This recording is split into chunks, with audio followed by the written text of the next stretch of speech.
Hey guys, welcome back for another too long didn't watch video. Today we're going to be going over Thoma.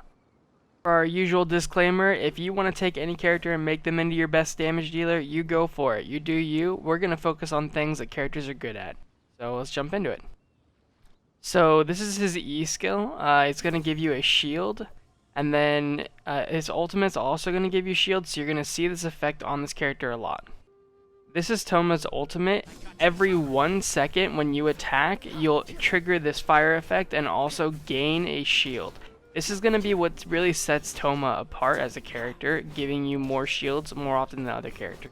Overall, the damage here is pretty weak, but it does last for 15 seconds without any constellations and has a 20-second cooldown, so it is a really high uptime. There are a couple constellations I think that are worth going over. So his first constellation here, when you take damage to the shield, it reduces his cooldown on both his skill and his burst by 3 seconds. What this means is that you get more uptime on his shields that are generated from his E, obviously, but more importantly, it actually brings the 20-second cooldown down to a 17-second cooldown, which is going to play really well with the next constellation.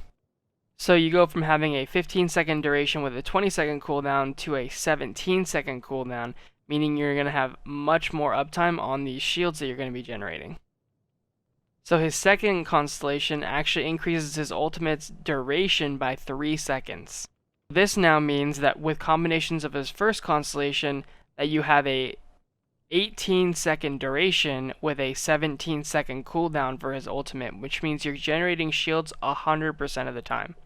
In my opinion, this is absolutely worth going for. Having 100% uptime on those shield generations is going to be increasing your survivability significantly. Thoma's first passive is actually really strong, so whenever you refresh the barrier so that every time you attack every 1 second with his ultimate or using his E skill, you will gain a 5% increased shield strength for 6 seconds, and it stacks up to 5 times, so 25% extra shield strength. And this is for the active character, this isn't just for Thoma himself. It is possible at C0 to keep these max stacks up 100% of the time, but you're going to have to be really accurate on using his E skill after his ult has ended. If you do get C1 and C2, it's just going to make it that much easier to keep the max stacks permanently. Thoma's second passive is just going to increase the damage dealt by his ultimate by 2.2% of his max health.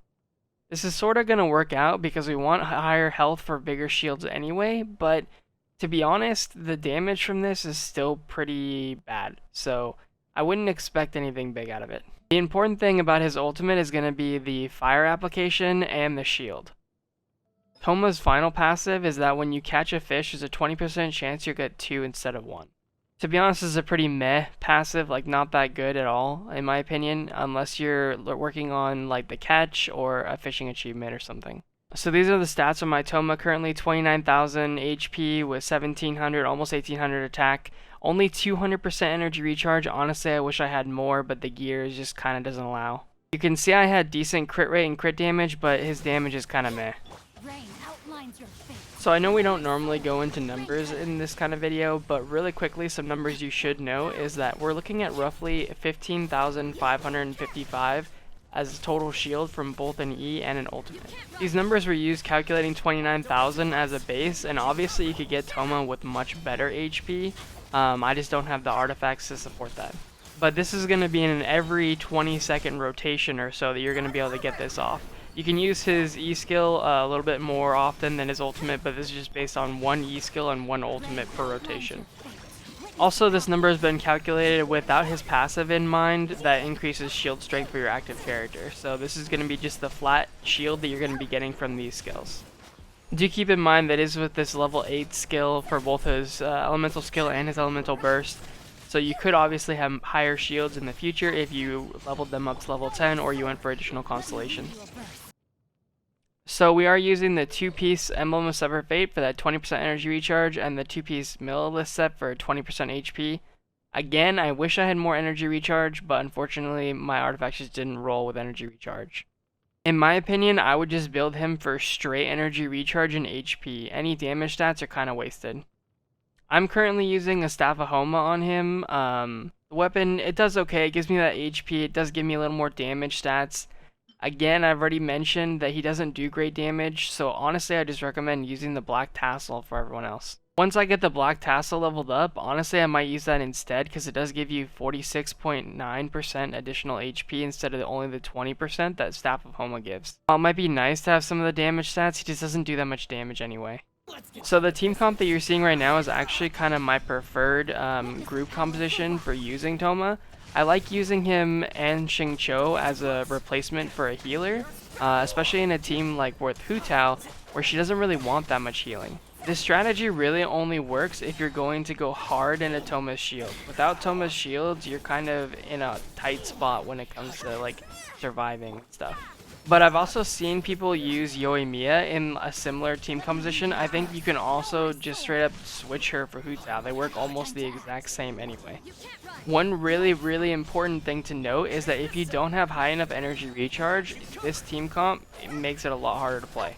Your goal is that you pretty much always want to have Rosaria and Xingqiu ultimates up and on the field, and then being able to always pump up Thoma's ultimate before his ultimate finishes if you have C2.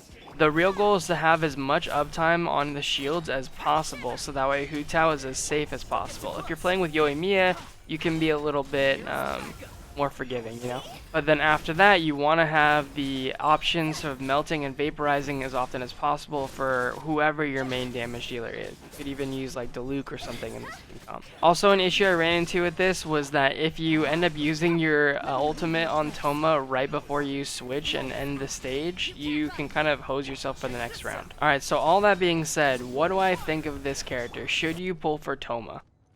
Obviously, no, you don't need Thoma. However, I do think that Thoma does fit a really cool niche. So if you want to have the option of running a fire support that isn't Xiangling or Bennett, Thoma's a great option. And realistically, the only other character in the game that can put out similar shields to Thoma, or even better, is Zhongli. And Zhongli's a limited time character, so you know, take your pick. He's also Geo, so you're not going to be able to get double fire resonance with him. There are definitely advantages to picking Thoma over Zhongli in a lot of cases, I think. I think if you do want to use Thoma, definitely I would recommend getting his C2. You don't absolutely need it. You can make him work without it. However, it's just going to make your life that much easier. It is really good. It's really strong and really nice having 100% uptime on those shield generation. One more thing I want to point out too is that every 1 second when you generate those shields, you're adding an extra layer of interrupt resistance for your characters. So if you're having issues where you're getting knocked back or whatever, you can use Thoma and really negate that effect even if they break through the shield. I will admit, not running a healer through the Spiral Abyss was a little nerve-wracking. This is my first time doing so, but honestly, I very much enjoyed it, and it was really interesting to see what I could get away with and what I couldn't. I'm 100% positive if I could just work out a way to get like an extra, you know, 30 to maybe even 50% additional energy recharge, getting that 230 to 250 range, I think I'd have 100% uptime easily on Thoma. But sadly, all we can do is pray to the RNG gods and hope that they will grant us some amazing artifacts in the future. But that's going to be it for us today, guys. Thank you guys so much for watching. I greatly appreciate it. Hopefully, you guys are enjoying Thoma. Leave a comment, like, subscribe, you know, if you like the video. And I'll catch you guys in the next one. Feel free to join us over on Twitch. Just RNSN over on Twitch. We stream Tuesday, Thursdays, and Saturdays or Sundays, depending on the week. So, I'll catch you guys later. Have a good one. Peace out.